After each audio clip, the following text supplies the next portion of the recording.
Hello student, career builder Fazilka में आपका बहुत बहुत स्वागत है।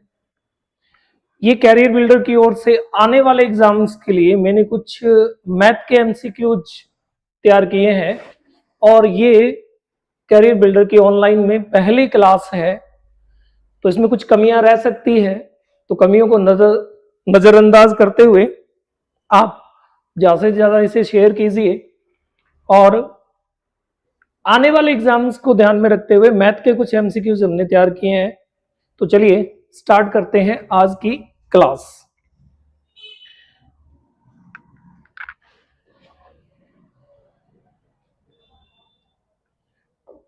ये अपने पास पहला क्वेश्चन है। ये कह रहा है 4 अंकों की सबसे बड़ी संख्या क्या है जिसे 9, 18, 23 से भाग देने पर प्रत्येक स्थिति में, प्रत्येक कंडीशन में 5 शेषफल बचता है। यानी कि हर हाल में क्या बचना चाहिए? रिमाइंडर 5 बचना चाहिए। एक बार आप सभी मेरे को हाँ या ना करके ये बता दो कि आवाज सही आ रही है भाई, कोई दिक्कत तो नहीं? ये पीछे थोड़ी बैकग्राउंड में आवाज है, वो थोड़ा शोर शराबा है, ये थोड़े दिनों तक हम सही कर देंगे। आवाज की कोई दिक्कत नहीं है?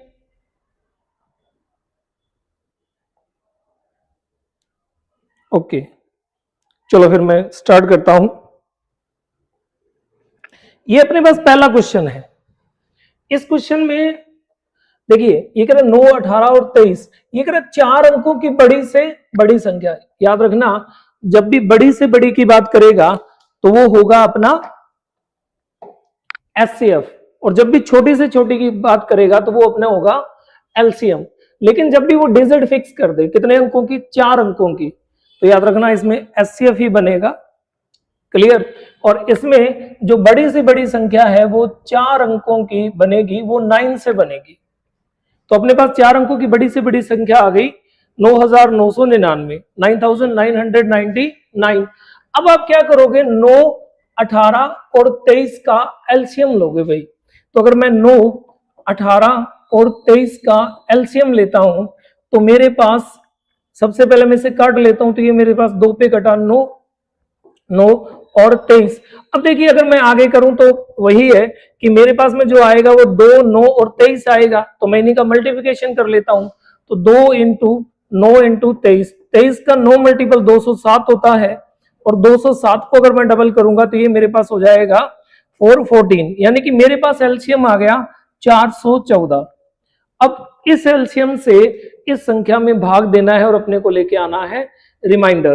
तो जैसे ही मैं इसमें भाग दूंगा 9999 में मैं भाग दे देता हूं कितने का? 414 का। दीजिए भाग। जब इसमें भाग दोगे आप तो ये जाएगा 2 बार, तो ये आ गया अपने पास में 828। मैं फिर आगे चला जाता है, तो भाई जैसे ही अपने इसको काटेंगे ये 1 आएगा, ये 7 आ गया, और ये 1 ऊपर से अपने को उतार लिया 9। अब अगर मैं देखूं तो ये मेरा जो जा रहा है ये लगभग 4 पे जा रहा है, तो ये आ गया 1656। अगर मैं आगे करूं तो ये मेरा बच गया 3, और यहां से अगर करें तो ये 11, 11 में से 5 जाएंगे तो अपना बचेगा 6। यानी कि मेरा रिमाइंडर बच गया 63।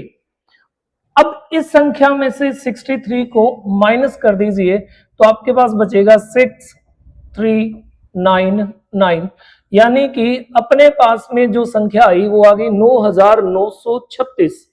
ये वो संख्या है जिसमें भाग पूरा पूरा जाएगा, लेकिन अपने को कंप्लीट थोड़ी चाहिए, अपने को तो कितना रिमाइंडर चाहिए?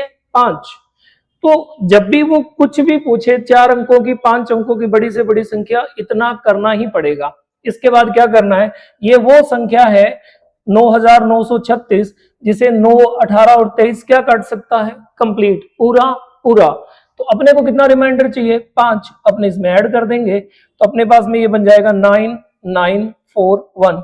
यानी कि 9941 वो संख्या है जिसे ये तीनों संख्याएं जब भी काटेगी तो क्या करेगा? हर बार 5 रिमाइंडर बचेगा। ऑप्शन ए अपना राइट आंसर हो गया भाई। एक बार फिर से देख लीजिए, जब भी आपके पास डिजिट कंफर्म हो, 4 अंकों की, 5 अंकों की, 10 अंकों की, छोटी पूछे या बड़ी पूछे, आपने उन संख्याओं का एलसीएम लेना है। बड़ी पूछे तो आपने 9 से बनाना है। 4 अंक बोले तो 4 9, 10 अंक बोले तो 10 9, और 11 अंक बोले तो 11 9, यानी कि वो जितना बोले, यहाँ पे कितना बोला है 4 अंकों की, तो मैंने कितने 9 लिए 4, तो 9,999। इसमें से क्या किया मैंने, जो संख्या थी उसे एलसीएम से काटा और जो रिमाइंडर आया वो माइनस कर दिया, तो मेरे पास संख्या आ गई जो पूरी पूरी कट जाएगी। अब मेरे को पूरा पूरा नहीं चाहिए, मेरे को हर बार कितना रिमाइंडर चाहिए 5, तो मैंने क्या किया जितना रिमाइंडर चाहिए वो ऐड कर दिया, तो 9,941 अपने पास क्या आ गया, वो संख्या आ गई। चलिए नेक्स्ट पे आते हैं। अगला क्वेश्चन अपने पास बिल्कुल बेस लेवल का है, बोर्ड मास का आप बोल सकते हो इसको। ये अपने पास बोर्ड मास का क्वेश्चन है। ये कह रहा है इसको सॉल्यूशन में डालना है, मतलब इसको सरल करना है। तो बोर्ड मास क्या कहता है, देखिए बोर्ड मास में आप सिर्फ 4 चीजों का ध्यान रखिए कि सबसे पहले ब्रैकेट सोल्व होगा, इसमें ब्रैकेट है ही नहीं। दूसरा अपना ऑफ सोल्व होगा, ऑफ का मतलब होता है का, उसको बोलते हैं गुना, तो इसमें ऑफ नहीं है, यानी कि हिंदी में लिखा हुआ हो तो का लिखा हुआ हो, इंग्लिश में हो तो आपके पास ऑफ लिखा हुआ हो, तो वो सबसे पहले सोल्व होगा, है ही नहीं वो भी। अब इसके बाद अगर मैं आऊं डिवाइड, तो डिवाइड सोल्व होगा, डिवाइड है अपने पास कितना है भाई 8 डिवाइड बाय 4, तो अपने पास आ गया 16 प्लस, अगर मैं 8 में 4 का भाग दूं कितनी बार जाएगा 2, उसके बाद -3 इंटू 4। डिवाइड के बाद क्या सोल्व होता है भाई, मल्टीपल सोल्व होता है, यानी कि गुना, तो मैं इस गुना को सोल्व कर लूंगा, तो ये मेरे पास में आ जाएगा 12, तो 16 प्लस 2 और ये मेरे पास आ गया माइनस का 12। अगर मैं फाइनल करता हूं, ये मेरे पास 18 बना और ये मेरे पास 12 है, तो मेरे पास आंसर में कितना आ गया 6। सिंपल बोर्ड मास है, तो ऑप्शन सी अपना राइट आंसर हो गया। क्लियर है भाई। चलिए नेक्स्ट पे आते हैं। नेक्स्ट क्वेश्चन पे आए तो फिर अपने पास में एचसीएफ एलसीएम का क्वेश्चन आ गया। ये कह रहा है वह बड़ी से बड़ी संख्या, देखिए पिछले क्वेश्चन में था 4 अंकों की बड़ी से बड़ी संख्या, उसने पहले से क्या फिक्स कर दिया था, उसने पहले से डिजिट कंफर्म कर दिए थे, लेकिन इस क्वेश्चन में कंफर्म नहीं है, वो सीधा बोल रहा है बड़ी से बड़ी संख्या, कितने डिजिट की, नो कंफर्म। ठीक है, तो जब भी वो बड़ी से बड़ी संख्या बोले और उसमें डिजिट कंफर्म नहीं हो, तो आपने क्या करना है, उसमें एचसीएफ निकालना है। वो कह रहा है जिसको 1938 और 2337 को जब भी भाग दें, यानी कि 1938 को भाग दें तो अपना रिमाइंडर बचे 0, लेकिन अगर उसी संख्या से 2337 को भाग दें तो अपना रिमाइंडर बचना चाहिए 3। तो वो बड़ी से बड़ी संख्या जिसे 1938 को काटे तो 0 रिमाइंडर छोड़े, और जिससे 2337 को काटे तो रिमाइंडर बचे 3। तो जब भी ऐसा क्वेश्चन हो तो आप क्या करोगे, आपने रिमाइंडर माइनस कर देना है, रिमाइंडर माइनस कर देना है, तो अपने पास आ गया 1938 और इसे माइनस करेंगे तो यह आ जाएगा 2334। अब इन दोनों संख्याओं का एचसीएफ निकाल लेना और कुछ नहीं करना है। तो भाई बड़ी संख्या है मेरे पास 2334 और इसमें मैं छोटी संख्या का भाग दे दूंगा 1938 का, तो ये जाएगा एक बार 1938। कैलकुलेशन बड़ी हो जाती है भाई, अगर आपकी कैलकुलेशन बढ़िया नहीं है, ठीक है ना, आपको पहाड़े पोड़े नहीं आते हैं तो मुश्किल हो जाएगी। इसके बाद अगर अपने इसे काटते हैं तो अपने पास बचा 6, ये बचा 12, 12 में से 3 गए 9, यहाँ पे अपने पास फिर 12 है, 12 में से फिर 9 जाएंगे तो अपने पास बच गया 3, 396। अब 396 मिनट 1938 का भाग नहीं जाएगा, तो ये संख्या अपने उतार लेंगे नीचे।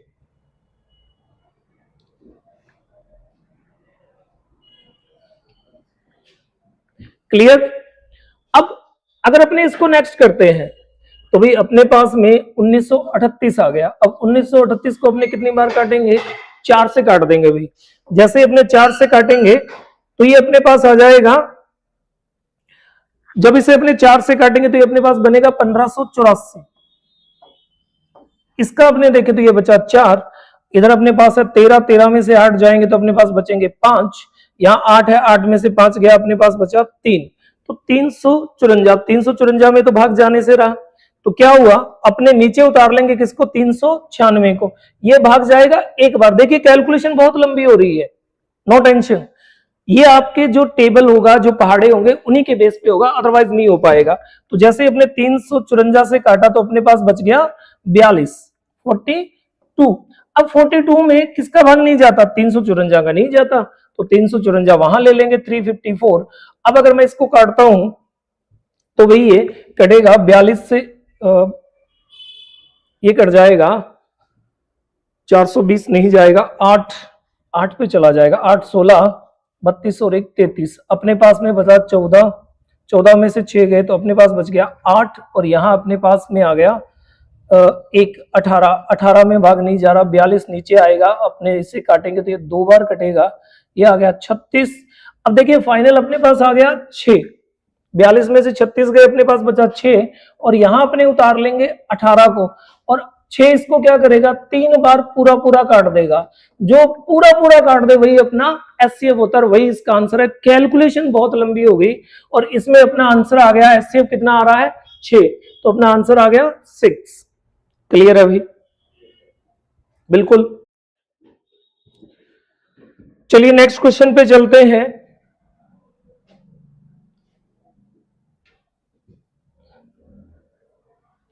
अगला क्वेश्चन,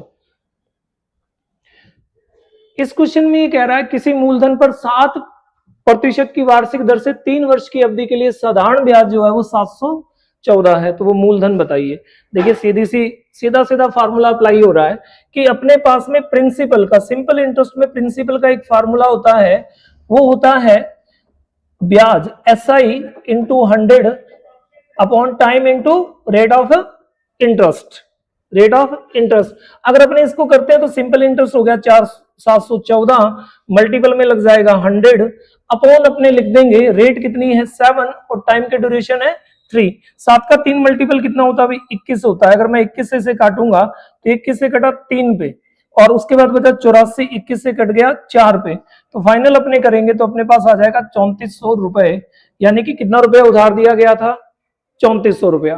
क्लियर है? ठीक है, आवाज थोड़ी सी कम यहां आएगी। हाँ भाई समझ आ गया? इसको आप सीधा भी कर सकते थे, अगर मैं परसेंटेज वे से बताने की कोशिश करूं तो मैंने बहुत बार बताया कि टाइम इंटू रेट क्या होता है, टाइम इंटू रेट होता है SI, किसमें? परसेंटेज में।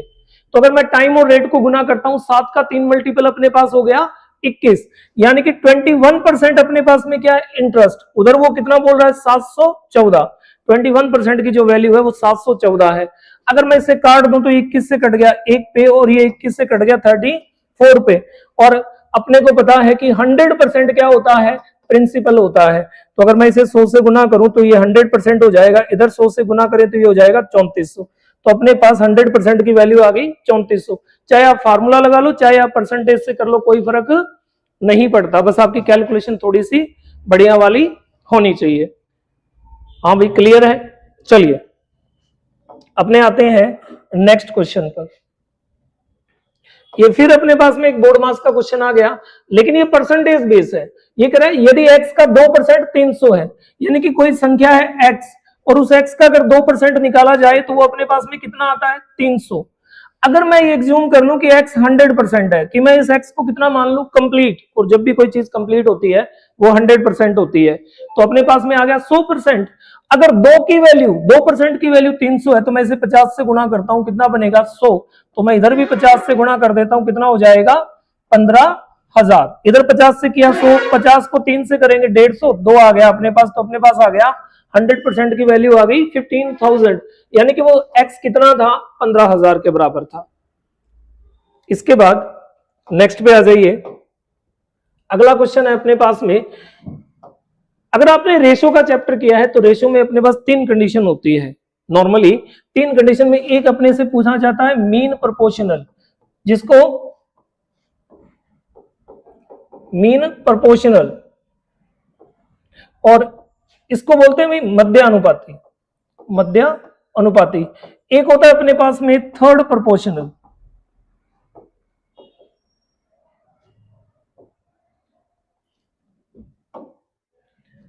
दोबारा से, एक अपने पास में होता है मीन प्रोपोर्शनल, उसके बाद में इसको बोला जाता है मध्य अनुपाती। इसके बाद अपने पास में आता है एक थर्ड प्रोपोर्शनल, जिसको बोला जाता है तृतीय अनुपाती। उसके बाद अपने आप पास आता है फोर्थ प्रोपोर्शनल, जिसको बोला जाता है चतुर्थ अनुपाती। इसमें दो संख्याएं होती है ए और बी, इसमें भी दो संख्याएं होती है ए और बी, लेकिन फोर्थ प्रोपोर्शनल में तीन संख्याएं होती है, तो मैं उसे मान लेता हूं A B C. Mean proportional का जो फार्मूला होता है कि दोनों का मल्टीपल करेंगे और रूट कर देंगे। थर्ड प्रोपोर्शनल का फार्मूला होता है कि दूसरे का स्क्वायर करके पहले से काट देंगे। और फोर्थ प्रोपोर्शनल का अपने पास में होता है कि दूसरी और तीसरी संख्या का गुणा करके उसे पहले से काट देंगे। मीन प्रोपोर्शनल दोनों का गुना उसका रूट, थर्ड प्रोपोर्शनल के लिए सेकंड का स्क्वायर करेंगे और फर्स्ट से काटेंगे, और फोर्थ प्रोपोर्शनल में लास्ट वाली दोनों का दूसरी और तीसरी संख्या का गुणा होगा और बटे में आ जाएगा पहली संख्या। अब यहां पे ये कह रहा है 25 और एक संख्या के बीच का मध्यानुपाती 15 और 35 के बीच के मध्यानुपाती का कैसा है, दुगना है। मतलब यहां पे दोनों जगह मध्यानुपाती, यानी कि ये पहली बात है ना, इसको फॉलो कर रहा है ये। क्लियर। अब अगर ऐसा है, कहीं पजल हो रहे हैं, ये कह रहा है 25 इंटू एन का मध्यानुपाती है वो 15 इंटू 35 के मध्यानुपाती का दुगना है, ऐसा है। अगर मैं रूट हटा दूं तो रूट से रूट कैंसिल हो जाएगा, और जब रूट कैंसिल होएगा तो इसका हो जाएगा स्क्वायर। तो ये मेरे पास हो गया 25 इंटू एन, और ये मेरे पास हो गया 15 इंटू 35, और ये हो गया 4।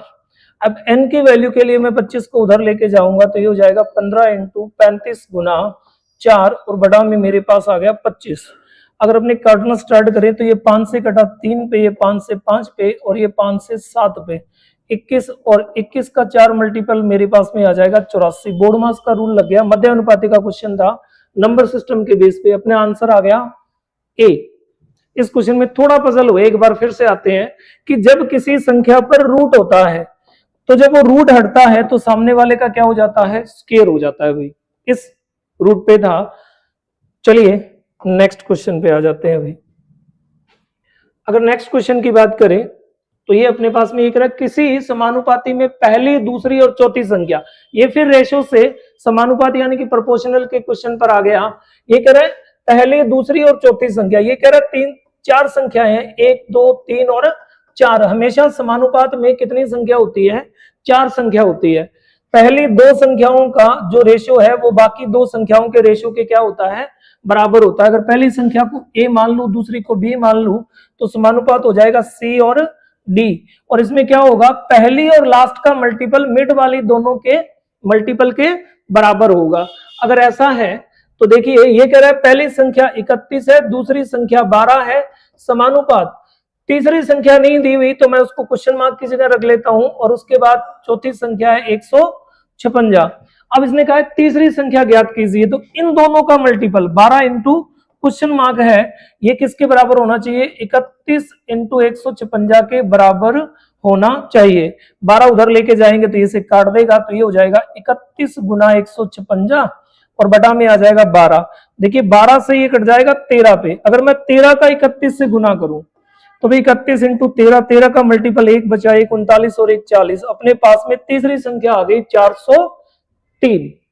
क्लियर हो रहा है भाई, समझ में आ रहा होगा। थोड़ा सा पजल हुए पिछले में, तो मैंने पहले भी कहा था ये पहली क्लास है मेरी ऑनलाइन के अंदर, तो थोड़ा पढ़ाने में हिचकिचाहट हो रही है। इस बात पे ध्यान मत देना, सिर्फ क्वेश्चनों पे ध्यान देना। जो भी तरीके होंगे वो आपको ऐसे तरीके कहीं नहीं मिलेंगे। चलिए नेक्स्ट पे आते हैं। अगर नेक्स्ट क्वेश्चन की बात करें, आ जाओ भाई। ये क्वेश्चन दो तरीके से आता है, कंपाउंड इंटरेस्ट का क्वेश्चन है ये, और इस क्वेश्चन में दो तरीके से दिया जाता है। तो ये पहले टाइप का क्वेश्चन है जिसमें दो बंदे हैं या दो पर्सन है। आशीष ने अपने दो बेटों में, एक अरुण है और एक महेश, में कुछ रुपया बांटा है। एक अरुण है और एक महेश है।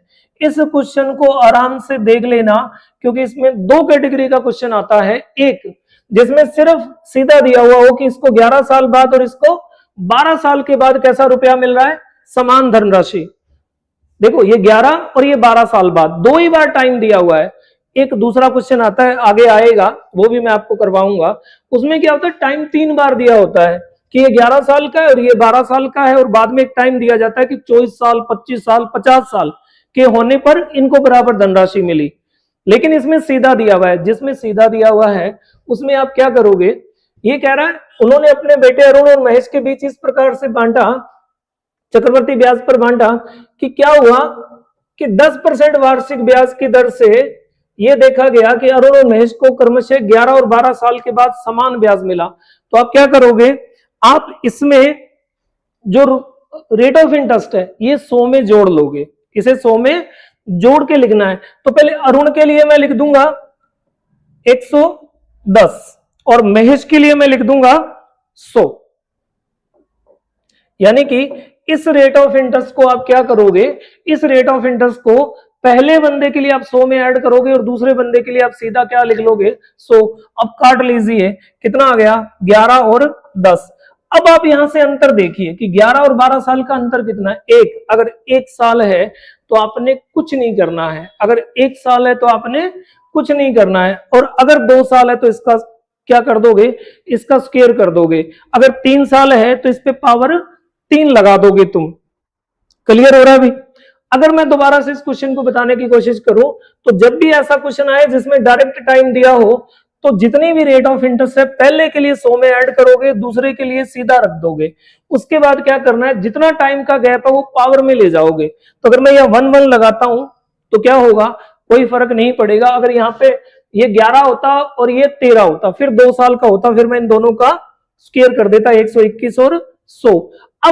अब यहां से ये रेशो में क्वेश्चन हो गया कि इसको दिए 11 और इसको दिया 10, तो दोनों को कितना मिला भाई 11 और 10 21 रेशो।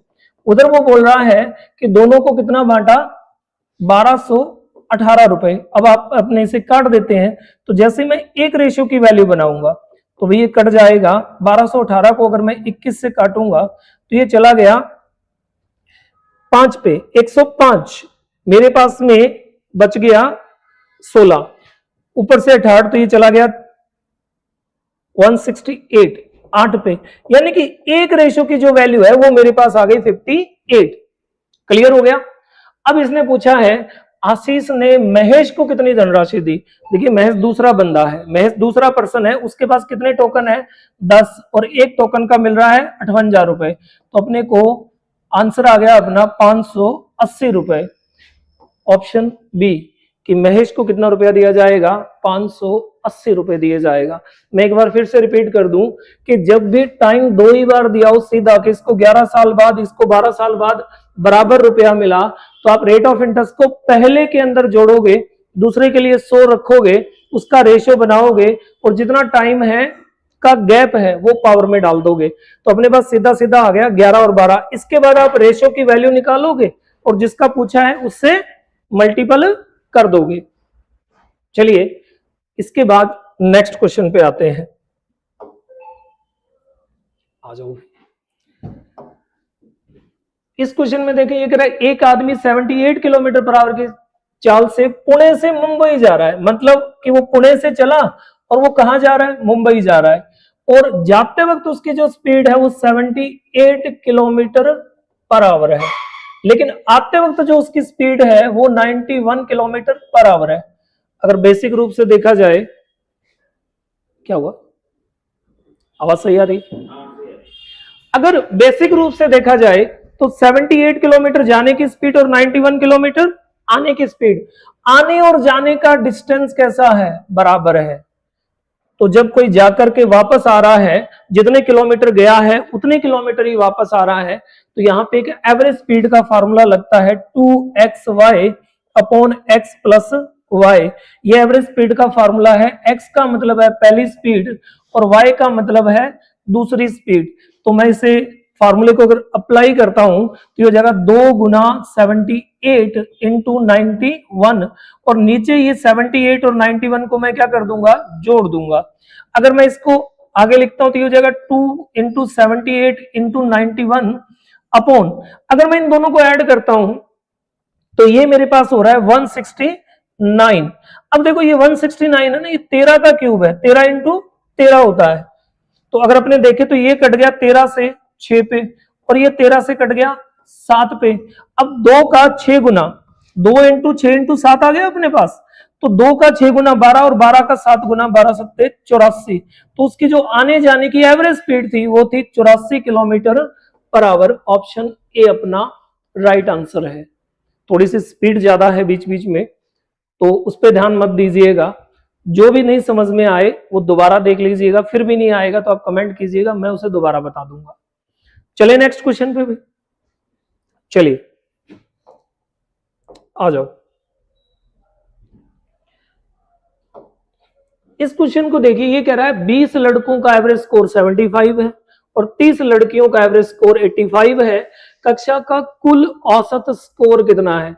अगर आप इसे बेसिक तरीके से करोगे तो ये बहुत ज्यादा लेंथी हो जाएगा।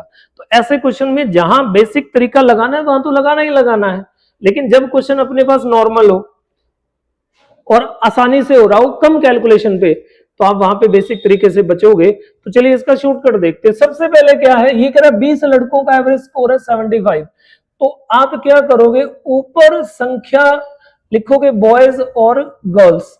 अब यहाँ पे कितने लड़के हैं 20 और यहाँ पे कितनी लड़कियां हैं 30, तो आप सबसे पहले इनका रेशियो बनाइए। तो ये अपने पास बना 2:3। देखिए जब अलग अलग दे और उनका एक साथ एवरेज पूछे, ये तब लगाना है। क्लियर?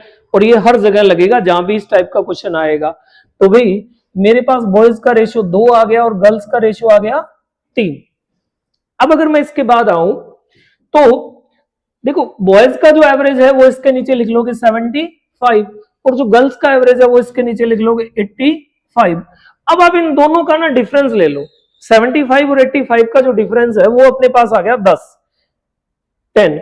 आप ये बताओ इन दोनों में से एवरेज ज्यादा कौन सा है? तो आप बोलोगे 85 ज्यादा है।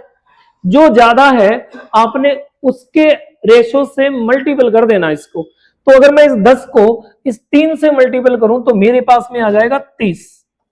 एक बार फिर से रिपीट करता हूं, बॉयज और गर्ल्स का रेशियो बनाया 2:3, उसे रखा बॉयज के नीचे बॉयज का एवरेज, गर्ल्स के नीचे गर्ल्स का एवरेज, दोनों का लिया अंतर कितना आया 10 और उसे जो एवरेज ज्यादा है उससे गुना कर दिया। तो एवरेज गर्ल्स का ज्यादा है तो उसके रेशियो से गुना किया, कितना आ गया 30।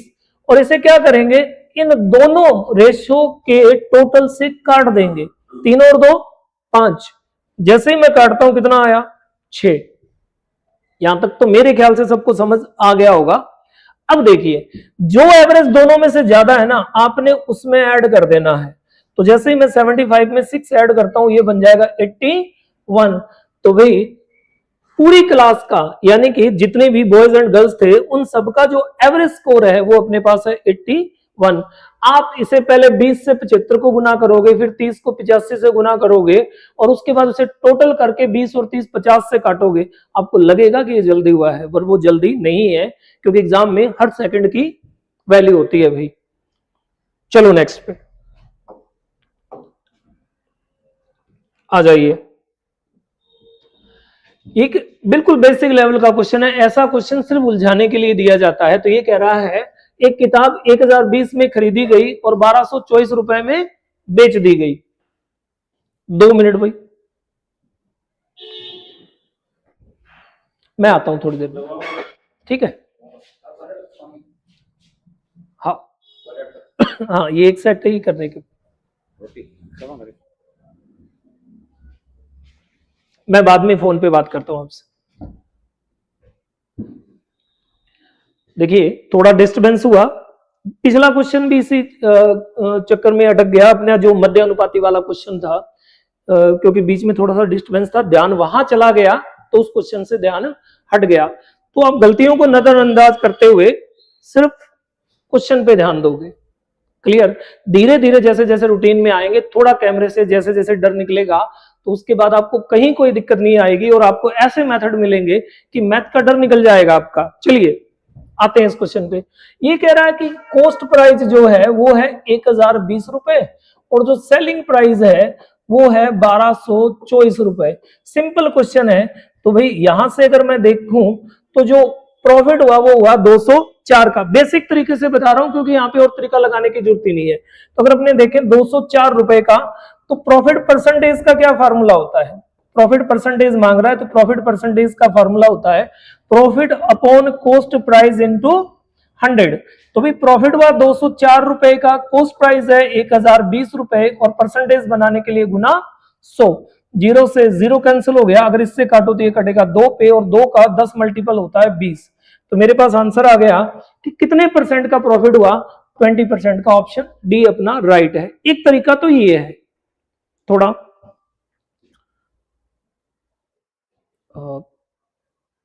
थोड़ा ब्लर हो गया भाई, दोबारा से देख लीजिए। देखिए कॉस्ट प्राइस 1020 है, सेलिंग प्राइस 1224 है, दोनों का अंतर किया 204 आया। इसके बाद अगर देखें तो प्रॉफिट परसेंटेज का फॉर्मूला होता है profit upon cost price into 100 equal to, अगर अपने इसको करते हैं तो अपने पास में प्रॉफिट है 204, 1020 रुपए कॉस्ट प्राइस है, इनटू 100 डाला, जब इसे सॉल्व करेंगे तो अपने पास आएगा 20%। यही अपना आंसर था। दूसरा तरीका इसमें क्या है कि देखिए 1224 और 1020 का जो अंतर है वो अपने पास आ रहा है 204। अब अगर मैं 100% की वैल्यू कॉस्ट प्राइस रख लूं 1020, तो देखिए 10% की जो वैल्यू है वो मेरे पास आ रही है 102 रुपए। अगर मैं इसको डबल करता हूं तो ये 20 बन जाएगा, इसे डबल करेंगे तो ये हो जाएगा 204।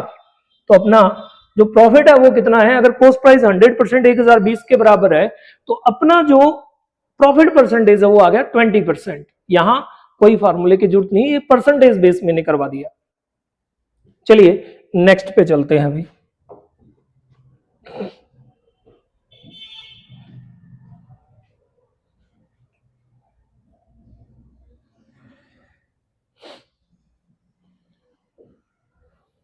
ये क्वेश्चन बहुत बार एग्जाम में आजकल आने लग गया और अलग अलग तरीके से आता है, तो अभी बेसिक मैं सिर्फ इसको बताने की कोशिश कर रहा हूं।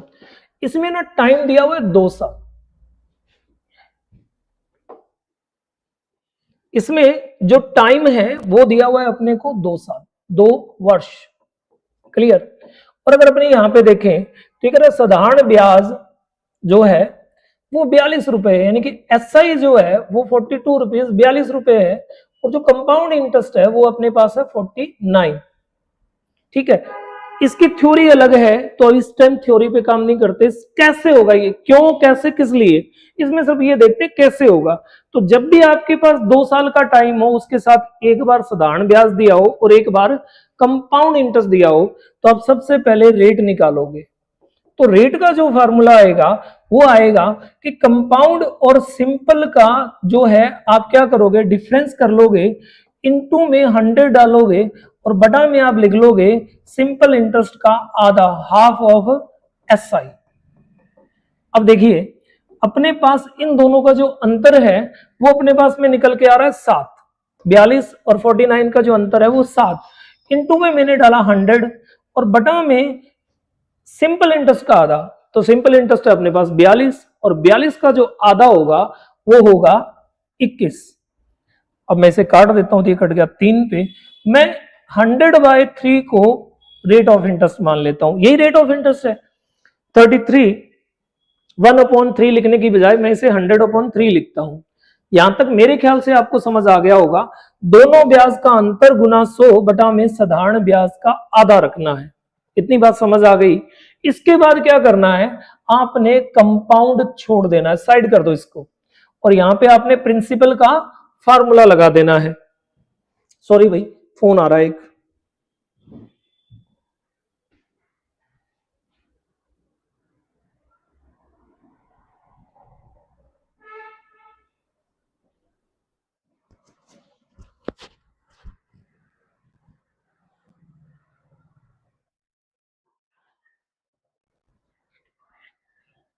हाँ सर, हाँ जी,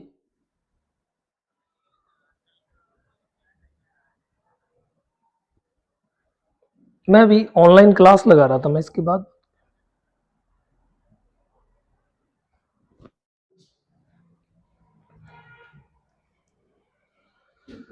सॉरी भाई, सर का फोन आ गया था, नवरतन सर है हमारे, उनका, तो मैं थोड़ा उसमें बिजी हो गया, डिस्टर्बेंस के लिए सॉरी।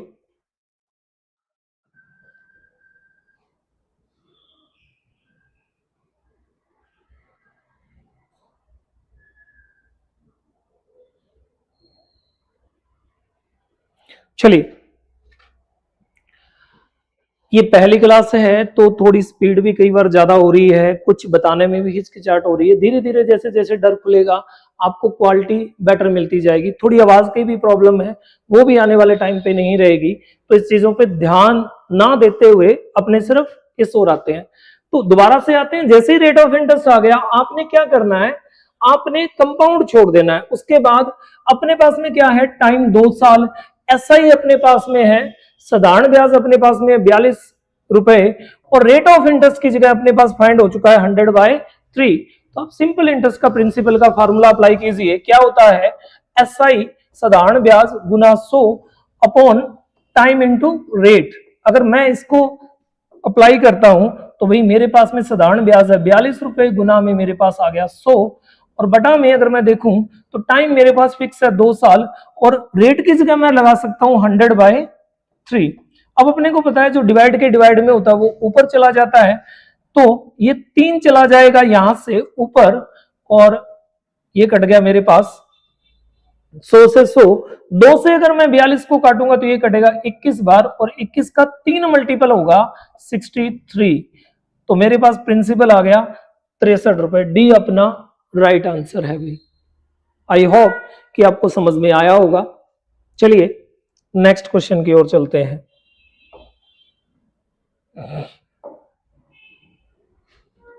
फिर से एक बोर्ड मास का नॉर्मल सा क्वेश्चन आ गया अपने पास में। ये ज्यादा बड़ा नहीं है, नॉर्मल है।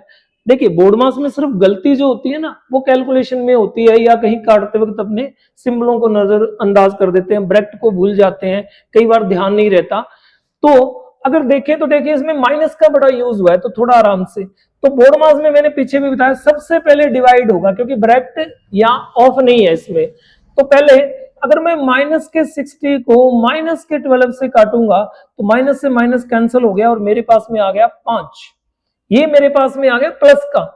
लेकिन अगर मैं इसको देखूं तो इसके पहले किसका सिंबल है, माइनस का।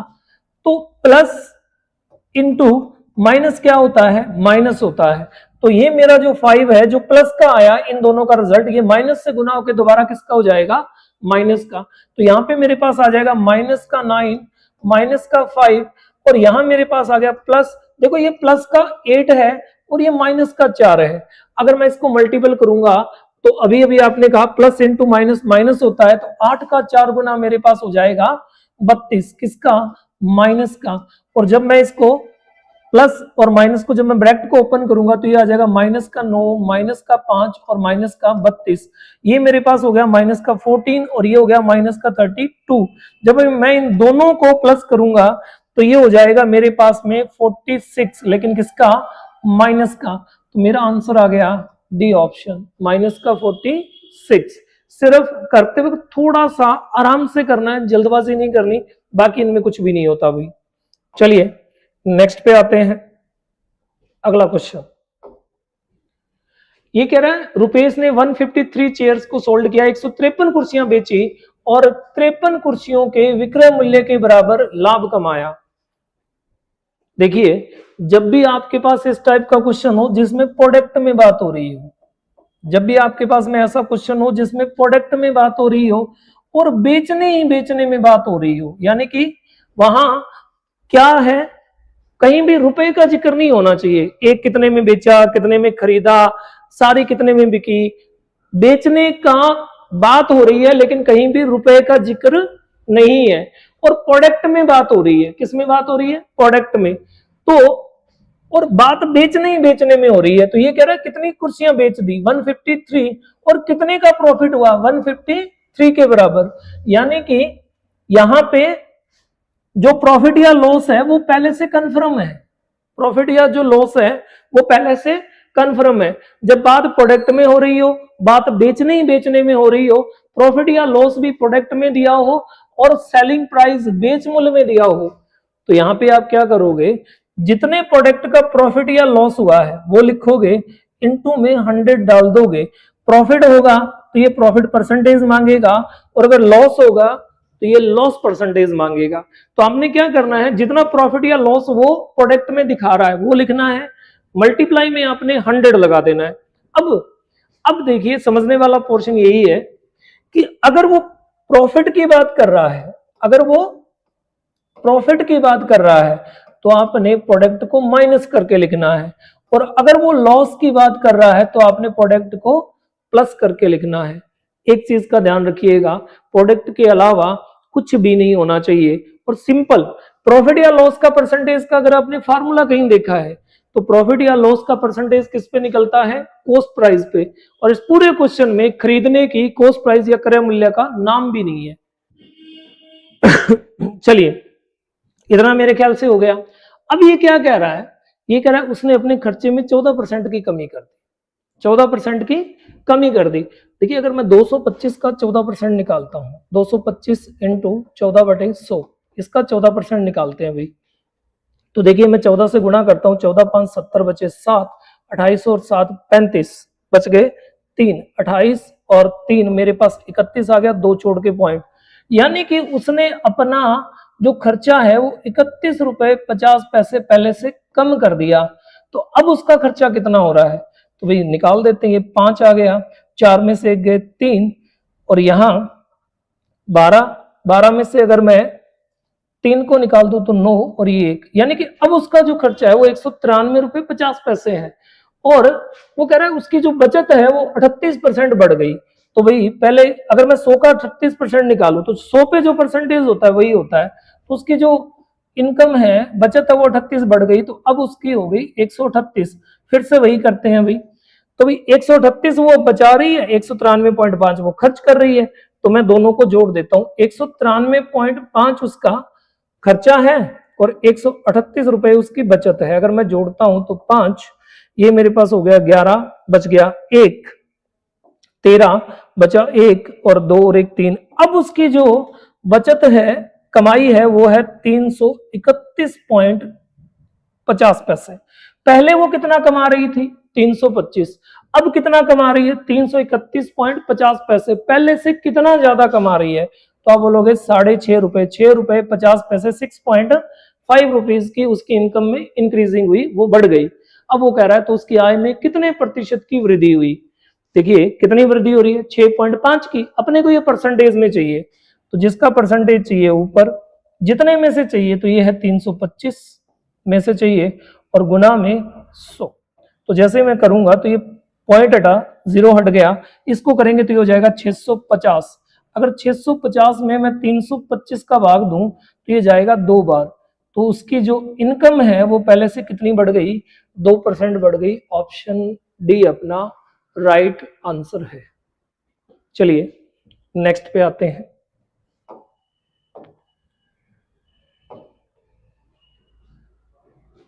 ये कह रहे मोहम्मद, आशीष और किरण, 3 आदमी है। पहला मोहम्मद है, दूसरा आशीष है और तीसरी किरण है। और वो बोल रहा है इन सब का जो एवरेज वेट है वो है 46 केजी। तो अगर मैं यहाँ पे देखूं तो एवरेज में टोटल का फार्मूला होता है भाई। अगर एवरेज में अपने को टोटल का फार्मूला लगाता हूं तो वो बन जाएगा सम इनटू एवरेज। सम का मतलब हो गया जो काउंट हो सके, यानी कि जो संख्या है, और एवरेज का मतलब हिंदी में हो गया औसत। यानी कि मैं संख्या और औसत को गुणा कर दूं तो मेरे पास योग या टोटल या जोड़ आ जाएगा। तो टोटल होता है सम इनटू एवरेज। जो गिना जा सके वो एवरेज में संख्या है, और एवरेज अपने पास में औसत हिंदी में जिसे बोलते हैं वो है। तो ये एवरेज है 46 और गिनती में वो 3 है। तो अगर मैं इसे मल्टीप्लाई कर दूं तो ये आ गया मेरे पास में 138 केजी। यानी कि तीनों का जो वेट है वो 138 है। यहां तक क्लियर है भाई। आगे बढ़े तो उसके बाद बोल रहा है मोहम्मद और आशीष। मोहम्मद और आशीष का जो एवरेज वेट है वो मेरे पास में है 40 किलो। तो भाई फिर से मैंने टोटल का फार्मूला लगाया सम इनटू एवरेज। तो मेरे पास टोटल आ गया 80 किलोग्राम, 80 केजी। उसके बाद अगर मैं आगे बढ़ूं तो ये कह रहा है आशीष और किरण। आशीष और किरण का जो एवरेज वेट है वो है 42। तो अगर मैं फिर से टोटल का फार्मूला लगाऊं सम इनटू एवरेज तो ये मेरे पास आ गया 84 केजी। अब देखिए इसे करने के 2 तरीके हैं। इसके बाद पहला कि देखिए इसने पूछा है आशीष का वजन कितना है। तो देखिए यहां पे मेरे पास में मोहम्मद और आशीष का वजन है 80। तो अगर मैं मोहम्मद और आशीष का वजन 80 किलो है, 80 केजी, तो भाई किरण का कितना बचा, इसमें से 80 निकाल देते हैं। तो अगर मैं 138 में से 80 को निकालता हूं, 138 में से अगर मैं 80 को निकाल दूं तो मेरे पास में बचा 58, यानी कि किरण का वेट कितना है 58 केजी। अब देखिए आशीष और किरण कितने के हैं 84 के, 84 में से किरण बहन जी कितने की है 58 की। तो अगर मैं 84 में से 58 यानी कि किरण का वेट निकाल दूं तो मेरे पास बचेगा 14 में से गए 6 और 7 में से गया तो 2, ठीक है। तो मेरे पास बचा 26 किलोग्राम, यानी कि आशीष भाई साहब कितने किलोग्राम के हैं 26 केजी के। एक दूसरा तरीका कि मैं इन दोनों को जोड़ लेता हूं, इनमें कॉमन कौन है, देखो महेश, मोहम्मद, आशीष, आशीष और किरण, तो मतलब मोहम्मद और किरण का वेट तो एक एक बार आया है, लेकिन आशीष 2 बार आ गया, एक बार सही है लेकिन एक बार गलत आ गया, तो जो दूसरी बार काउंट हुआ ना वो वेट उठा देगा टोटल वेट से, तो अपने उसी को फाइंड कर लेते हैं। अगर मैं दोनों को ऐड करूं तो ये हो जाएगा 164। अब 164 में से माइनस कर लो, 14 में से 8 गए 6 और यहाँ बच गए 5, 5 में से 3 गए 2, तो आशीष का वेट कितना है 26, जो कॉमन है उसका बाहर आ गया। ऑप्शन बी, आपको जो अच्छा लगे आप उस तरीके से कर लीजिएगा। क्लियर, इसमें टोटल का फॉर्मूला 3 बार यूज हो रहा है और कुछ नहीं भी। चलिए नेक्स्ट क्वेश्चन की ओर। ये डिस्काउंट का क्वेश्चन है, डिस्काउंट चैप्टर होता है प्रॉफिट एंड लॉस में और परसेंटेज में भी आता है, उसका ये चैप्टर है। ये कह रहा है कि दुकानदार क्या कर रहा है 5 खरीदे और 3 मुफ्त पाए, यानी कि 5 का दाम चुकाओ और 8 ले जाओ भाई। तो खरीद के कितनी ला रहा है 5 और फ्री कितनी मिल रही है 3। तो जब भी ऐसा क्वेश्चन आए ना कि कुछ फ्री दे रहा और फिर पूछे कि बताइए डिस्काउंट परसेंटेज कितना है, तो जितना फ्री है वो ऊपर लिखिए, मल्टीप्लाई में 100 आएगा, फ्री अपॉन फ्री इंटू 100, मुफ्त का जो आ रहा है इंटू 100, और नीचे आएगा जितना उसने टोटल खरीदा है।